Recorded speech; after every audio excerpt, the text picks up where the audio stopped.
everyone. Now I'm going to discuss our next topic, that is heat zones of the earth.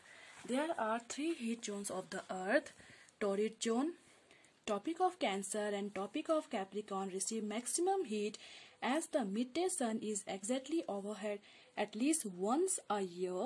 So this area is known as torrid zone. ये जो torrid zone का जो area है, यहाँ पे maximum heat receive होता है once in year, और यहाँ पे सबसे ज्यादा सन की किरणें पड़ने के कारण इस जोन को हम टॉरिड जोन कहते हैं, या फिर हम इसको हॉट जोन भी कह सकते हैं. ये जो एरिया होता है जिसका टेम्परेचर होता है वो काफी हाई होता है. Now next is temperate zone. The angle of sun rays goes on decreasing towards the poles, so the areas between Tropic of Cancer and Arctic Circle and Tropic of Capricorn and Antarctic Circle have moderate temperature, and this area is known as temperate zone. ये जो area है इसको हम temperate zone कहते हैं because जो सन की जो रेज है ये यहाँ पे डिक्रीज होते जाते हैं टुवर्ड्स द पोल्स की तरफ, और यहाँ पे जो टेम्परेचर है वो मॉडरेट टेम्परेचर होता है. ना ही ज़्यादा यहाँ पे गर्मी पड़ती है, ना ही यहाँ पे ज़्यादा ठंड होता है. Next is frigid zone.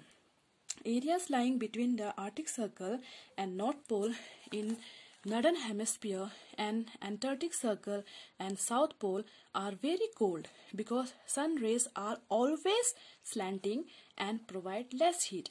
ये जो एरिया है यहाँ पे सन की किरणें बहुत ही कम मिल पाता है, और जो मिल पाता है वो भी इन स्लैंटिंग वे में मिलता है. दैट्स वाई ये जो एरिया है इसको आप ऑलमोस्ट फ्रोजन जोन भी कह सकते हो और आइस कवर्ड एरियाज भी कह सकते हो. Now I'm going to show you the diagram. This is our torrid zone. This area which is shown in green color. Then this area, this is temperate zone which is shown in saffron color. And this area, this is called frigid zone which is given in brown color.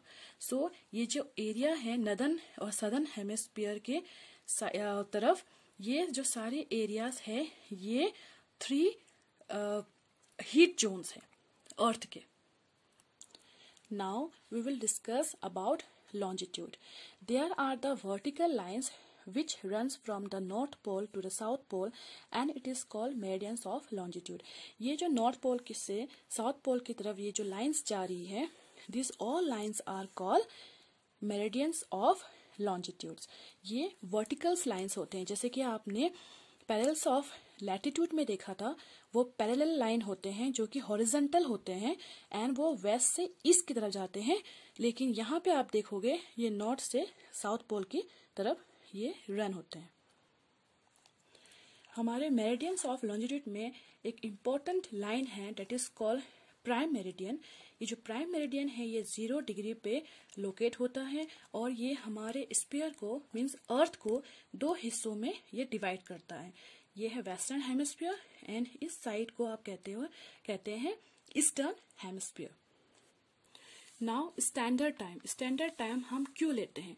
पूरी country के लिए हमें एक standard time की जरूरत पड़ती है और हम उसको क्यों अडॉप्ट करते हैं इसमें मैं आपको बताऊंगी.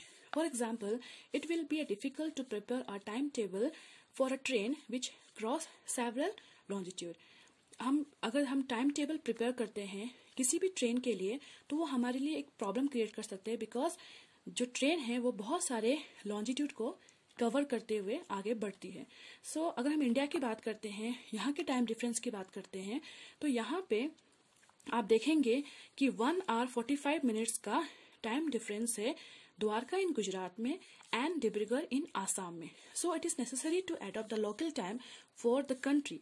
In India, the longitude of 82.5 degree east is treated as a standard meridian.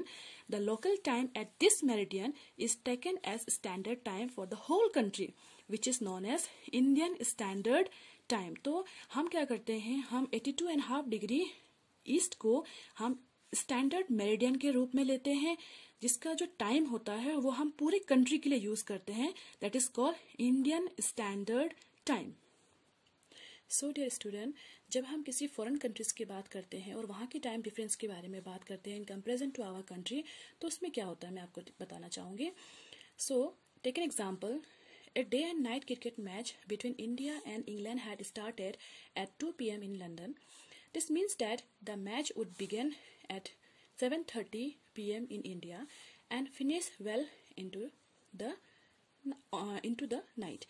So यहाँ पे इसका मतलब ये है कि जो अगर लंदन में दिन के 2 बजे क्रिकेट मैच स्टार्ट हो रहा है तो हमारी कंट्री में वही मैच हम 7:30 p.m. से यहाँ पे देखेंगे, बिकॉज आपको मैंने बताया है कि 5 hours 30 minutes का टाइम डिफरेंस होता है, बिकॉज जो हमारा ग्रीनविच है, जो हमारा जो लॉन्जिट्यूड है वो 82.5 डिग्री ईस्ट पे लोकेट है और हम हमेशा 5 hours 30 minutes आगे बढ़ते हैं. हमारा जो टाइम डिफरेंस है वो इतना होने के कारण वहाँ लंदन में 2 p.m. जब वहाँ पे हो रहा होगा तो हमारी इंडिया में वही अगर हम क्रिकेट मैच देखेंगे तो यहाँ पे हम शाम के 7:30 p.m. को यहाँ पे देखेंगे, because our country standard time is taken as